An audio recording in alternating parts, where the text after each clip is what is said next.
Some of the people in Canada that I never really understood were those people from Ontario and Quebec. They're always a little bit of an enigma to me. They seem just a little bit different, and I could never figure it out. Anyway, after 55 years, I think I've nailed a little bit of it, and so this is what I'm going to talk about today. And I call these people the Socialites. They're from what I call the Little Kingdoms. And the reason I find these people a little bit unusual is because I've never really lived among them, so I don't really understand them. I have lived on the coastal region, I've lived amongst the prairie people and the mountain people. So these people, when I talked about them, particularly in the last video, I was talking about them from personal experience and having an insight into who they are. So it's almost like I was watching brothers and sisters and recognizing different personalities and characteristics, and they're kind of archetypes. So those people, the coastal, mountain, and prairie people, are very familiar to me. So in this one, I admit those from Ontario and Quebec are not familiar to me. And I'm looking at this more from I guess you could say an anthropological researcher point of view. I'm kind of looking in and seeing what kind of characteristics they have. So if you have anything to add to this, I would actually appreciate it, and I look forward to seeing those things in the comments. Anyway, let's start. So in the last video, I talked about how the other three regions, the coast, mountain, and prairie, were essentially they were the warriors on the prairies, the diplomats in the mountain region, and the experimenters on the coast. And so those three regions, the coast, the mountain, and the prairies, they all had things that each other wanted in trade. And so they ended up becoming friends through this mutually beneficial trade. The Little Kingdoms, on the other hand, live in a landscape that's very similar. And based on the rules of geography, the Little Kingdoms of Ontario and Quebec should theoretically be enemies. And I'm not going to get into that here, but I do want to look at them internally to discover why both are what I would call socialites. You know, they're essentially both the same. Yes, they have different cultures, and on the surface, they appear to be opposites. So one uses common law, one uses civil law. One has internal assumptions like buyer beware. The other has internal assumptions like seller beware. One speaks French, one speaks English. One likes fur coats, smoking, and Celine Dion. The other likes hockey, donuts, and I guess Don Cherry. But these are all sort of fluffy, surface level things, and I don't want to talk about those. I want to talk about the internal structure of why they're different. So to understand that, we have to go back to the land. And among the Little Kingdoms, we find a landscape of fertile soils along a relatively narrow strip of what's known as the St. Lawrence Seaway, or the St. Lawrence River. The rest of it's fairly rocky. It's the Canadian Shield. It doesn't support much population. So let's just stick to the river. That fertile strip is critical to the food production. And since food is the basis of all societies, how we grow it, where we grow it, and how we get it or harvest it, determines to a large extent what kind of society is created internally. So in Canada's Little Kingdoms, the biggest underlying factor is that food comes from medium-sized farms. So let's say we had 4,000 acres overall. Now remember, in a little example patch, remember British Columbia has very small farms. Average size is of an apple orchard is about 16 acres. Many are even smaller than that. And on the prairies, by contrast, the farms are really large. We're talking 2,000 acres on average. So if we had, say, 4,000 acres, on the prairies, that would equate to only 2 farms in 4,000 acres, 2 farms. In the Okanagan, that would be, I can't even imagine, what's that, 400 farms or something, 200, a lot, it's a lot of farms. A lot of small farms. And those small farms led to cooperation, as I talked about in the previous video. Large farms tend towards oligopoly. But medium-sized farms, here in the Little Kingdoms of Ontario and Quebec, create fairly independent farmers. They don't need to band together like they do in the mountain region. But if they did pool their resources, it would be not so much about economic pooling of resources, but social pooling of resources. And so what do I mean by that? Well, men and women work a little bit differently, but they're both part of a common equation. So when men get together socially, they typically share information about politics, sex, and of course, but more importantly, they get together to transmit and share information about business, technology, war, and new ideas. When women get together, they tend to share in things that are centered around relationships. So this includes taking care of children, food prep, celebrating birthdays, and generally keeping the social network tied together. And I often think about how men can go years without talking to one another. And then when they do, they pick up exactly where they left off. Even if that was 20 years ago, I've certainly done that. And that's great, but women know that if they did that, the whole society would fall apart. And I don't know if they think about this consciously, they just kind of do it. They keep in contact with people and family and friends and acquaintances. They know everyone's birthdays and events, and they're constantly networking. And so this is a form of making sure the web of the social network is functioning properly.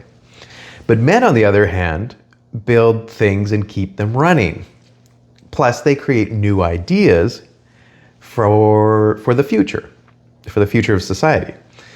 So women keep people connected in the present, and men keep infrastructure connected with looking to the future. They keep the lights on, the water flowing, the potholes filled, plus they dream about the future of humanity and where it's going. So together, men and women share social resources that allow the economic resources to flourish for the benefit of everyone. Okay, but who are they most likely to share this networking or working together with? If you're going to go through all the trouble of sharing and networking, who are you most likely to do it with? Well, your in-group. We're all partial to some in-group. We want to see our in-group succeed because we know inherently that we will benefit when our in-group benefits. And from an evolutionary perspective, well, we don't really trust out-groups very much. So we favor our in-group. Okay, but what is an in-group? It can be an ethnic in-group. The Amish, for example, as an ethnic in-group, share among themselves before they share anything with those who are not Amish. Or it might be family. Family tends to share among each other before non-family. Or it might be a religious in-group. Muslims tend to share among themselves and exclude others. But the most important is the social status in-group. And people in the little kingdoms really care about this. They really care about social status. They place an extraordinary amount of importance on not just the in-group, but more specifically, the in-group as it pertains to their social status.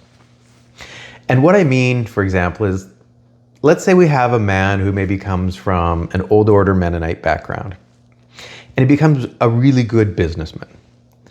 And let's say he's so successful that he climbs up the social ladder and becomes a member of the global elite by owning a multi-billion-dollar company, manufacturing company of some kind.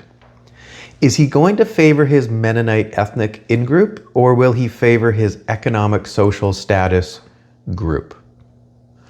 Obviously, he will choose his billionaire friends before he chooses his church friends.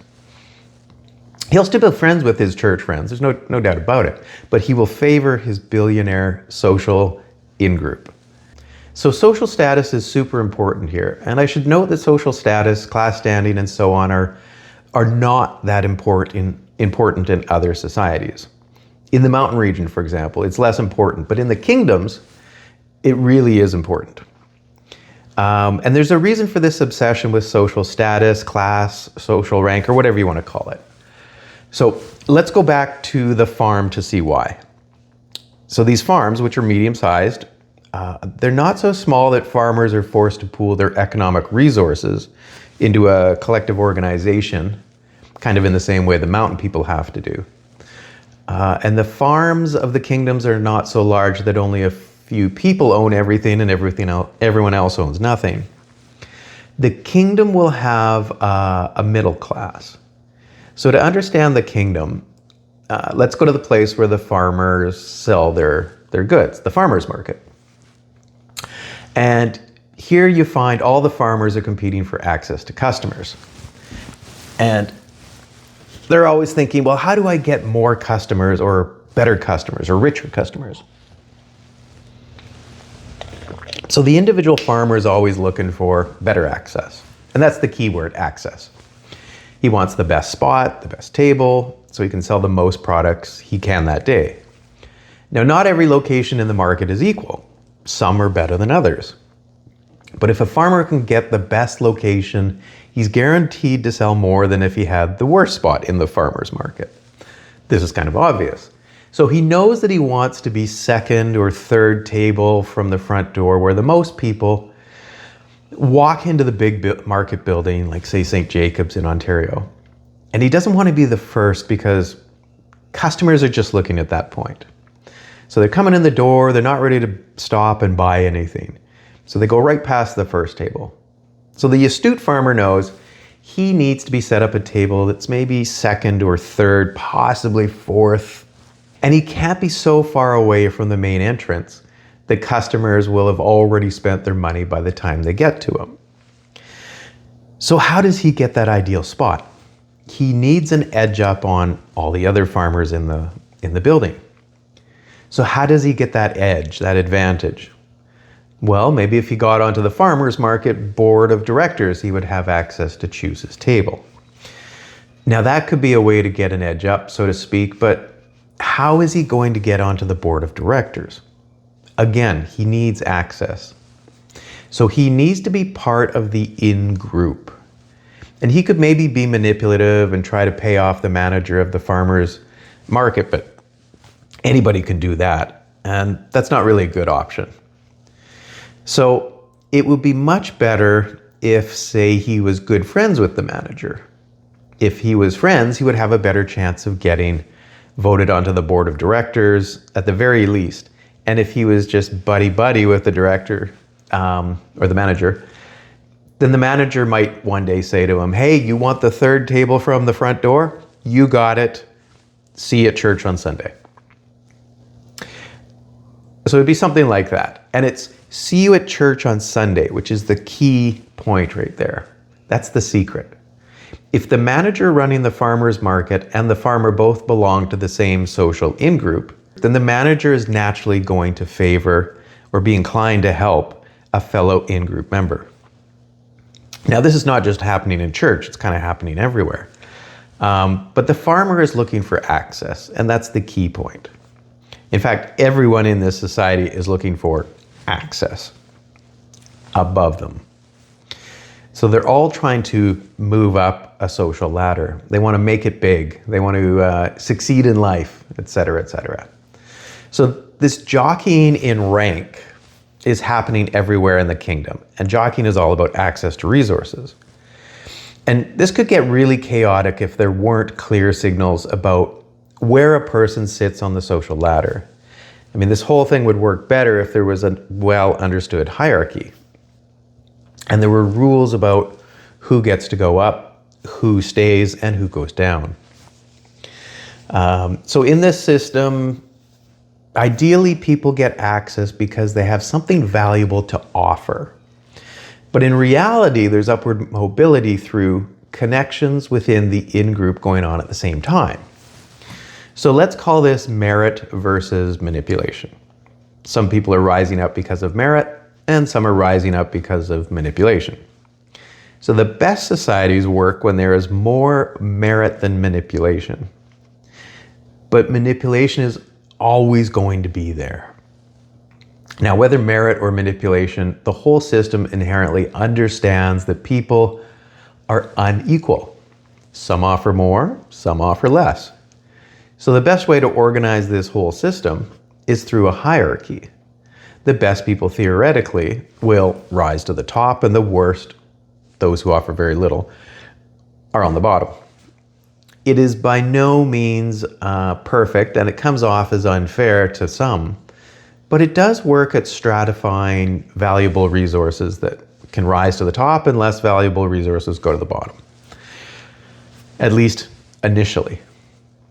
Now, because the social hierarchy is open to manipulation, as the society ages, there will tend to be an increasing number of manipulators who slip past the gatekeepers and rise to the top. Now, as they rise, they'll continue to favor their in-group and make sure those closest to them from within their own in-group come along for the ride up the ladder. Eventually, the meritorious drop to the bottom and the manipulators rise to the top. Which is interesting because if you compare our small-scale farmers in the mountain region who pool their economic resources, they could not care less about the social status of one another. But the medium-sized farmers very much do care about social status.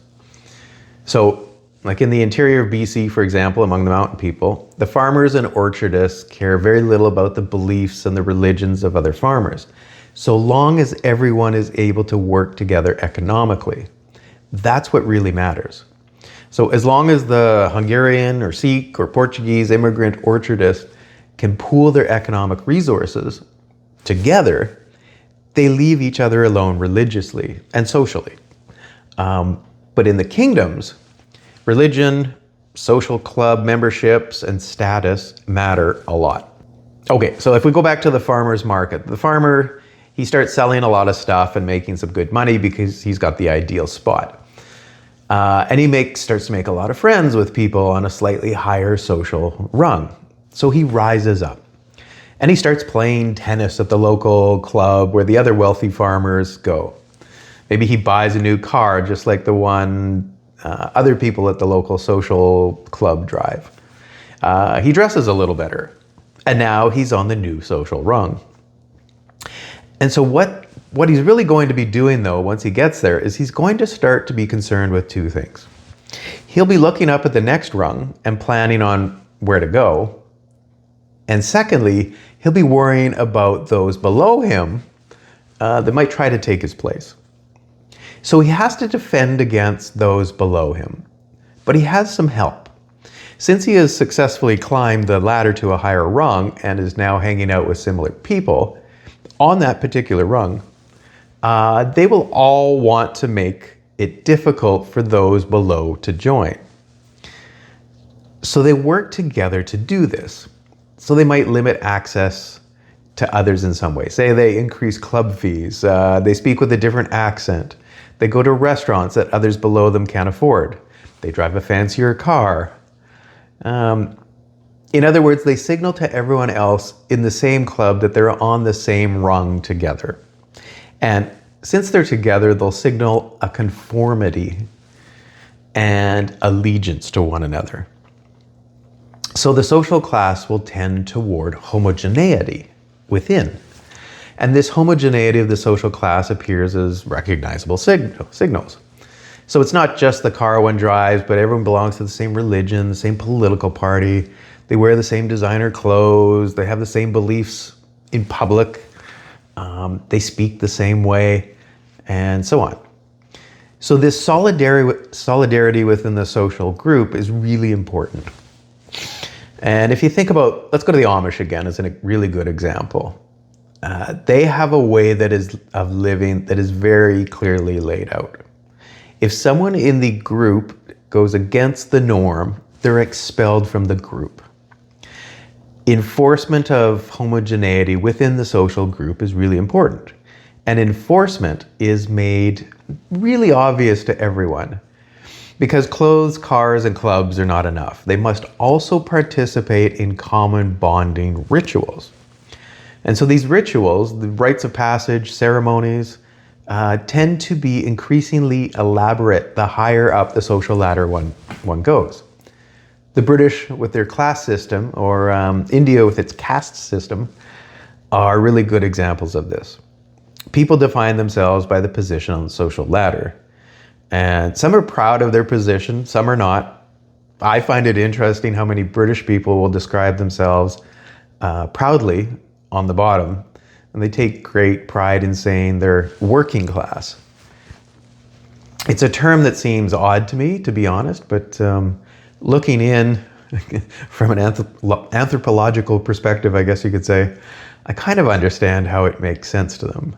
Now, as someone who comes from a place with quite a flat hierarchy, I do personally find the kingdoms and their social class thing really weird. I mean, I find that the British people, for example, have so many class levels it boggles my mind. I've only ever known 3, so lower, middle, and upper class. And even then, I couldn't really tell you where one starts and the other is supposed to stop. But people who live in these kingdoms are very aware of the nuances.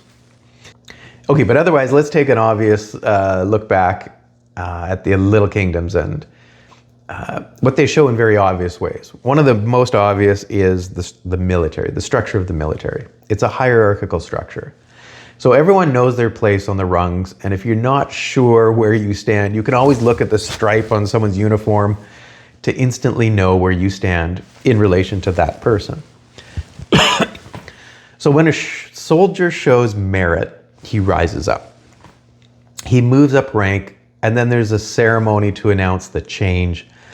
And that always goes along with some huffing and puffing and maybe some weird dance or fireworks or whatever they do to formalize the new position. So once that person is officially on a higher rung, everyone below shows deference and respect to the new authority that's been associated or bestowed upon that person within their new assigned status. So kingdoms are like the military. They have social status and they have the ceremonies to announce changes in positioning. And ceremonies and rituals are really extremely important in the kingdom. As I say, they're not important in societies that are more equal or cooperatively oriented internally. And so I have to tell you a story about the mountain region for a second. You see, the lack of rituals was actually true of the Okanagan Indigenous people as well. So the Okanagan natives had a very non-hierarchical society. They still do. It goes way back. The coastal peoples, on the other hand, the West Coast people, always had a very strong social hierarchy, just like they do in the kingdoms today. But recently in the mountain region, there's been some weird things happening. And as I say, before Europeans arrived, the indigenous mountain people had a very flat hierarchy, especially in comparison to their coastal cousins. So the Okanagan natives didn't really have these elaborate ceremonies. You know, they had prayers of gratitude before a meal and various songs and rituals for certain gatherings and events, but it's nothing compared to what the coastal people natives did and still do. And so there's one thing that's been happening recently, which I find really interesting. Some of the younger native people in the Okanagan have been going down to the coast and essentially copying and bringing back some of the more elaborate rituals from the coastal native peoples. One has to do with the naming of babies. So the Okanagan had pretty casual practices when it came to the naming of a newborn, nothing big or complicated. But now the young people are adopting this more elaborate baby naming ceremony of the coastal people, which is kind of funny. You know, if you talk to the Okanagan elders, they just kind of shake their heads and they say, well, yeah, that baby naming stuff, we never used to do that. Young people are different. So that's interesting. So there's only 2 reasons, as far as I can tell, why this would happen. Either the whole society in the mountain region is becoming more hierarchical, or it's an attempt to create strong identity among the younger Okanagan native people who maybe feel a loss of identity and want to solidify it as Okanagan Indigenous people. So this does tend to happen when people feel threatened, their identity is threatened.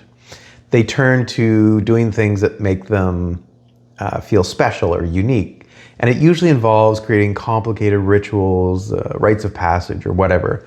Maybe wearing special clothing or whatever it is they do. And then they can say, hey, we do this weird thing, and only we as a special people do this weird thing. And so that makes us unique. We're weird, we're special, which isn't actually that weird at all. It is in fact a really good way to create bonds. So it creates a sense of belonging and togetherness. And the more bizarre it is, the more elaborate it is, the more it bonds people together.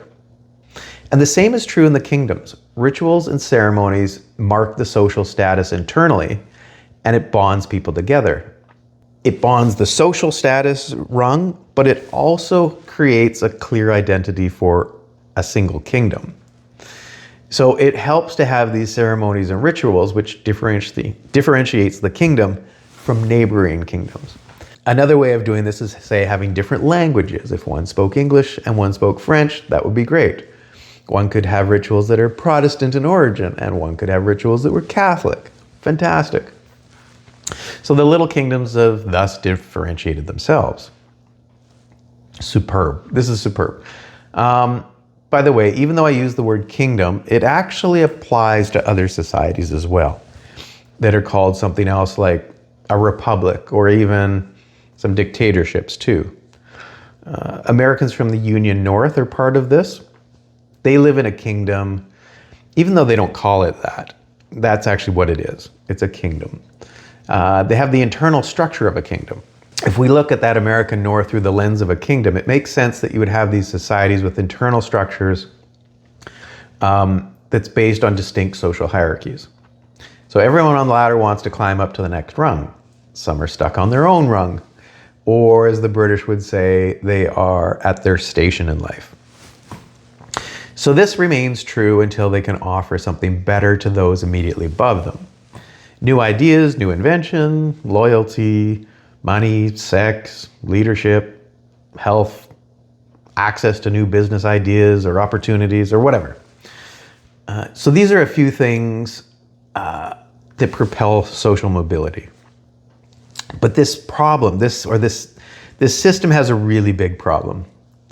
It does well when the best rise to the top, but it unfortunately has cracks in the system that allow people to rise up, not through merit, but through vanity, greed, and some of the other dark elements of human nature.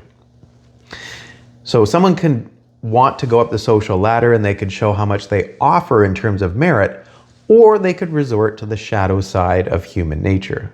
They could offer sex, drugs, or money, or they might use blackmail or extortion and demand to be led into higher social rungs through these means. And the thing is, this works often enough that the people you want at the bottom slowly drift to the top. Every good society tries to build safeguards and has gatekeepers that are meant to protect against the dark elements of human nature. And the worst kingdoms actually reward corruption, nepotism, manipulation, and these, of course, are the worst societies imaginable. They're poor, backstabbing, cruel, terrible places to live, places like India and Pakistan. But the tactic that works in a healthy society is to simply be better than the next guy and to rise up through membership in the club above the one you're currently in, climbing the ladder through merit. The thing is that once a person rises up to the next social level through merit, they've already proven themselves of being worthy of that level and are automatically trusted to do business with everyone else already in the club than someone outside the club. So it's no surprise that people in the society who are actively trying to move up the ladder will do whatever they can to help facilitate opportunities that offer access. So how do you do this? You become a socialite. You enter into memberships. You have memberships in the golf club, the tennis club, the Rotary Club, the local business club, whatever it is, the church, the mosque, doesn't really matter. So there's well-known studies showing that higher income is correlated with high involvement in social organization, which makes sense. Active members in sports clubs or the Rotary Club or whatever have access to more opportunities. And more opportunities means greater likelihood of moving higher up the social ladder. So in the kingdom, or in kingdoms, socialites do really well. For everyone that is not naturally predisposed to being a socialite, they'll gravitate toward this personality anyway, because that's the one that's rewarded. So overall, kingdoms become the realm of the socialite. As an archetypal character, the little kingdom is the socialite. Just as the prairie, or the prairies, are the warrior, the mountain region is the diplomat, and the west coast is the experimenter. Unfortunately for the socialites, there's a big problem here. An existential, deadly problem, which I hinted at earlier. The older the kingdom becomes, the more the manipulators and the shadow side of the socialite, so to speak, rises to the highest positions, and they lodge themselves there. So this means over time, the kingdom internally becomes ossified and rigid. And it happens because there will always be a large number of people who want to move up, but only a few who actually can. For example, let's say in the middle class, there's a small group that can rise up, but most will stay at the same level. They'll stay at the middle class. And of course, most are average, but some are mathematically below average, but not necessarily so bad that they have to go all the way down a whole rung. So a few will go down, but most will just stay broadly in the middle class. So new distinctions begin to emerge, and they're kind of ambiguous inside the middle class itself. So it doesn't take long and you get these new subclasses. Now people start to speak of being upper middle class or lower middle class or posh or chav or whatever the British say. Anyway, this kind of banality of title distinctions begins to emerge in the work setting as well. You increasingly get titles like director or assistant director, co-executive assistant director, co-executive assistant director to the director general, co-executive assistant director to the director general of sustainable development, and so on. So these titles become incredibly long, ambiguous, and I would say ridiculous. And in the higher classes, the process also takes place. You get greater differentiation and stratification as well. And you get names like Lord and Duke and Bishop and Prince, Crown Prince, and so on. But even the lower levels, this happens as well. Okay, but otherwise, as mentioned earlier, class can be signaled by the way people dress, the way they speak, their mannerisms, and so on. And in some kingdoms, the lowest of the low won't even be permitted to look at those above them. They will have zero opportunity to move up the social ladder. Social mobility for them is zero. And the people at the top will claim this is natural.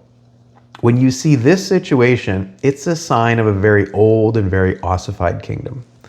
This type of kingdom usually is in a state of kind of a terminal cancer, which is is pretty close to imminent death. And you would think that the problems would start at the bottom, but the turmoil starts at the top. So we have the problem of manipulators rising to the top, but we also have too many at the top. Too many elites at the top. Elite overproduction is the term coined by Russian-American scientist Peter Turchin. He described this as too many people, usually with higher education, end up competing for too few positions. So these aspiring elites become dissatisfied with the state of affairs and begin infighting. And it's easy to see when this happens too. You get too many baristas at Starbucks with PhDs, or too many generals, not enough soldiers, too many administrators, not enough teachers, too many business degrees, not enough viable businesses. So if this overproduction of elites is happening in all areas, infighting among the elite themselves becomes inevitable. And the kingdom enters a state of collapse from within.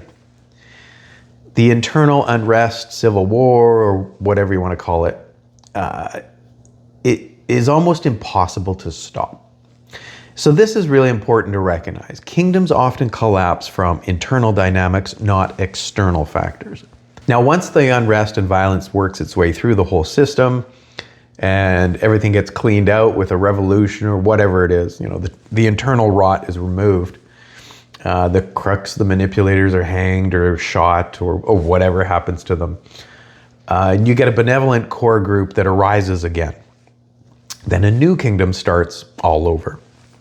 Now, sometimes this takes quite a long time to happen, but when it does eventually, when the cleanup finally is finished, the same conditions, the same landscape conditions still exist. The geography still promotes medium farm size. So the new kingdom gets built along the foundations of what preceded it. A new kingdom arises. And if you were wondering by any chance, in terms of your own birth lottery, where it would be best to be situated, the best time to be in one of these kingdoms is early on, when they're just starting, in an early phase. Maybe a revolution or a civil war had already come to an end. Everyone's exhausted but ready to rebuild. This is a good time to be young. So the society begins to rebuild itself. And the new structure is a little informal at first, but it requires people with skills and merit. So this is the best time to rapidly move up the social ladder if you're honest, talented, and you have a lot to offer. The worst time to be at the top, on the other hand, no matter who you are, good or bad, is late stage when the society is full of corrupt leaders, manipulators, and bureaucrats who gain their positions through patronage, nepotism, and corruption. Essentially, people who've weaseled their way into power. So this is the worst time to be at the top for any individual, even if they're good and honest and honorable, they're persons of merit. Although there's very few left at this point. Regardless, if you are in one of these positions at the top at this time, you're in serious danger because civil unrest is just a matter of time. Once the fighting starts, and things get bad quickly, the people at the bottom get involved. It doesn't take long, and soon you've got public executions, random assassinations of people, anyone at the top, really. It becomes quite commonplace. So in 2026, for example, I would not want to be at the top of Canada's ruling elite, or the UK or France or any other place. So one more note about why I call Ontario and Quebec kingdoms. The reason is because kingdoms are always, as I mentioned, hierarchical. Hierarchies make it clear to everyone where the social rungs on the ladder are and what's required to access each one of those rungs. The problem is that everyone is competing to access higher status. So there needs to be someone that is not involved in this competition. If they're already at the top and they are no longer theoretically competing, this is good. And since they're already at the top, they could theoretically act like a fair judge who can rule over any and all disputes without any personal conflicts of interest. So hierarchies need this person or this figurehead, such as a king or queen or emperor, who can rule over the whole thing and act as the arbiter of last resort. Disputes are inevitably going to arise as everyone else is jockeying for social status. It's a bit of a dog-eat-dog world, this place. And so there needs to be someone at the very top, even above the judges, that represents the entire social hierarchy, while at the same time being detached from it. So they need to act as a kind of representative of God who can make judgments over disputes that can't be resolved at a lower level where everyone is being conniving and manipulative with one another. So you need that neutral figurehead at the top of the social ladder. And it's interesting that some of the happiest people and most trusting people on earth, according to social science data, live in constitutional monarchies. It's as though at the end of the day, there's always someone that they can turn to that will settle a dispute fairly. It's like knowing that you can always go to that wise grandparent and get advice that's not judgmental. Now this causes a bit of a problem with republics and dictatorships. They have the same structure as the kingdom, but they have a figure at the top who's definitely not impartial. If you didn't vote for that particular president in a republic, or you didn't support the local dictator, you're going to assume that you have no one you can turn to who will act fairly as an arbiter of last resort. And you're probably right. Republics and dictatorships are still structured like kingdoms, but they lack the impartiality at the top, which makes them problematic. Not untenable, but certainly problematic. Now, that's not to say that kingdoms can't screw things up. They can. And they do. If the king or queen or emperor or whatever it is seen to be politically or ideologically oriented in any way whatsoever, they will be seen as a bad ruler by a significant portion of the population, precisely because they're not impartial. So that's a real problem in the actual kingdoms. Since the king or queen is entrusted with the ephemeral connection to God, and their earthly conduct suggests they can't be trusted, that's going to lead to massive existential problems. This is when kings and queens get their heads chopped off. It's a huge problem in the United Kingdom right now. The late Queen Elizabeth II, for example, she was very good at never saying anything that could be construed as a political statement, and therefore was perceived as an excellent monarch. She was the wise metaphorical servant of God. The current king, King Charles, is quite a disaster in comparison. He's seen as being politically and ideologically biased and suspected of, let's say, nefarious personal actions. The king is perceived as kind of an opinionated nincompoop, really, at best, and something else at worst. So that does not bode well for the current United Kingdom of Great Britain and Northern Ireland. But let's get to Canada and do a recap. Kingdoms start on the farm, medium-sized farms. This is the geography of central Canada, much of the eastern United States, the UK, France, Germany. Medium-sized farms favor hierarchy internally. Social hierarchy means that the more you move up the social ladder, the more resources and status you gain. And this society is purposely and well known to be unequal, but in understandable gradations that are accessible to those with merit. And one of the most important ways of attempting to move up the social ladder and gaining more resources is by being a socialite. Socialites belong to multiple clubs, groups, and organizations. They signal their status through appearance, speech, behavior, and most important, they engage in formalized rituals. In central Canada, there are two big kingdoms, Ontario and Quebec. And the two kingdoms have similar geographies. They're neighbors. They should theoretically be enemies because they have synchronous productivity fluctuations across a homogeneous landscape. However, the two have been unified under a centralized political authority essentially since 1774, which is now more than 250 years old. Their natural inclination, all other factors being equal, would be to gravitate towards separation. And this will almost certainly happen eventually, unless there are other factors that can overcome this. And spoiler alert, there are. But will they be enough? That I will talk about in another lecture.